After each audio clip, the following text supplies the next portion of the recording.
कौमी कन्वेंशन के दूसरे दिन कल सोनिया गांधी ने मरकजी हुकूमत पर अक़लियती तबके को टारगेट करने का इल्जाम लगाया। उन्होंने कहा कि मौजूदा हुकूमत एक एक कर आईनी इदारों का गलत इस्तेमाल कर रही है और हर जगह आईनी ज़ाब्तों को कुचला जा रहा है।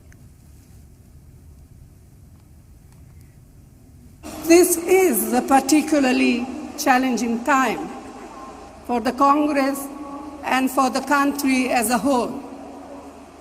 Prime Minister Modi and the BJP RSS regime has relentlessly captured and subverted every single institution. It ruthlessly silenced any voice of opposition. It has caused economic ruin by favoring a few chosen businessmen at the expense of all others and of the people, of ordinary people. And most distressingly, it fuels the fires of fear and hatred against fellow Indians.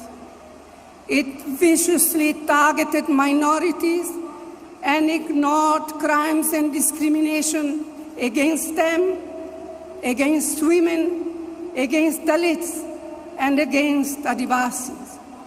It mocked Gandhiji and through its words and actions shows its contempt for the values of our Constitution.